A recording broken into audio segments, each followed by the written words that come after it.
আসসালামু আলাইকুম। ইসরায়েলের পারমাণবিক স্থাপনার কাছে ইরানের ক্ষেপণাস্ত্র হামলায় হতাহত 2 শতাধিক। এই আক্রমণকে এর আগে ইরানের নাতানজ পারমাণবিক সমৃদ্ধকরণ কমপ্লেক্সে ইসরায়েলের চালানো হামলার প্রতিক্রিয়া বলে উল্লেখ করেছে তেহরান।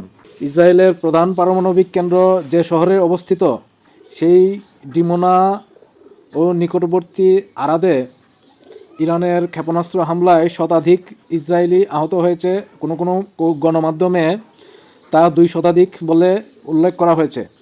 এই হামলার ঘটনাকে যুক্তরাষ্ট্র ও ইসরায়েলের আক্রমণের মধ্য দিয়ে শুরু হওয়া ইরান যুদ্ধের অন্যতম নাটকীয় বৃদ্ধি বলে উল্লেখ করেছে রয়টার্স। এদিকে ইরানের রাষ্ট্রায়ত্ত গণমাধ্যম শনিবার ডিমোনায় চালানো এই আক্রমণকে একই দিন এর আগে ইরানের নাতানজ পারমাণবিক সমৃদ্ধকরণ কমপ্লেক্সে ইসরায়েলের চালানো হামলার প্রতিক্রিয়া বলে উল্লেখ করা হয়েছে।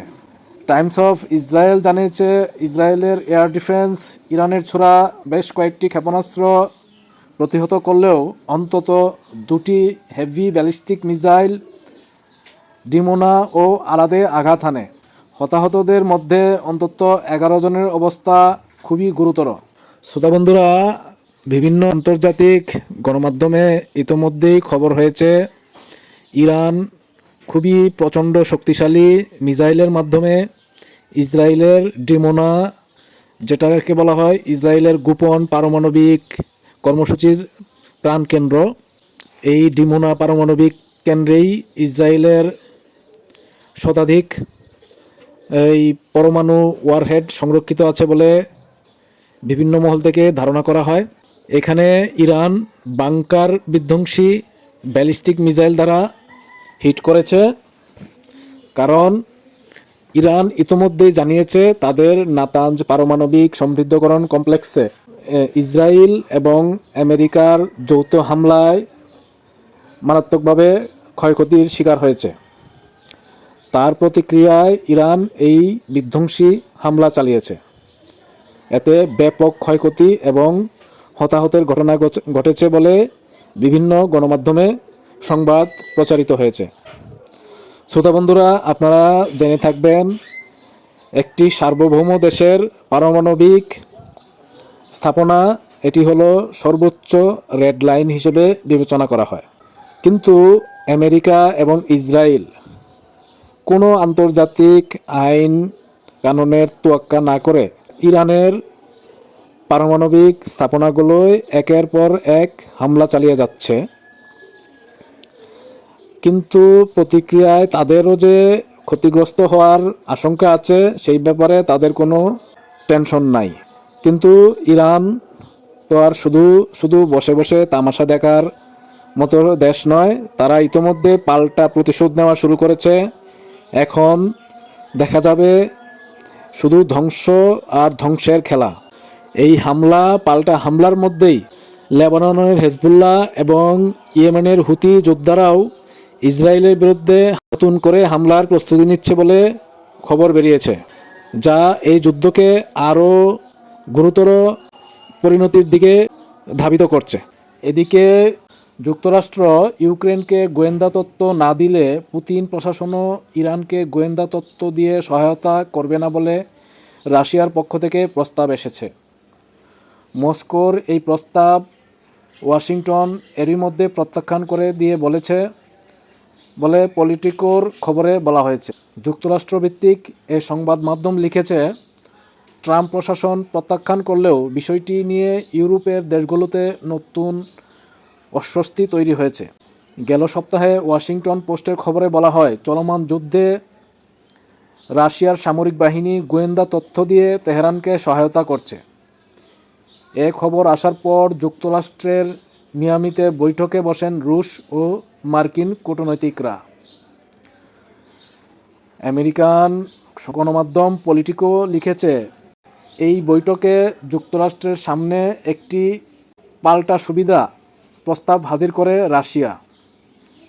মস্কোর তরফ থেকে বলা হয়, ওয়াশিংটন যদি রাশিয়া সম্পর্কে ইউক্রেনকে গোয়েন্দা তথ্য সরবরাহ বন্ধ করে দেয়, তাহলে তারাও আর তেহরানকে গোয়েন্দা তথ্য দেবে না।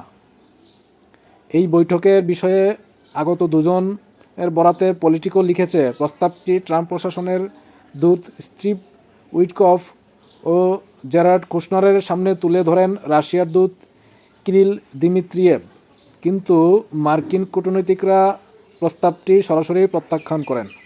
শ্রোতা বন্ধুরা, যদিও রাশিয়া বারবারই বলে যাচ্ছে তারা যদি আমেরিকার তরফ থেকে ইউক্রেনকে সহায়তা, বিশেষ করে গোয়েন্দা তথ্য সরবরাহের যে সহায়তা আমেরিকা ইউক্রেনকে দিয়ে আসছে এ যাবৎকাল, তা যদি বন্ধ করে তাহলে ইরানকেও রাশিয়া গোয়েন্দা তথ্য সরবরাহ করা বন্ধ করে দেবে।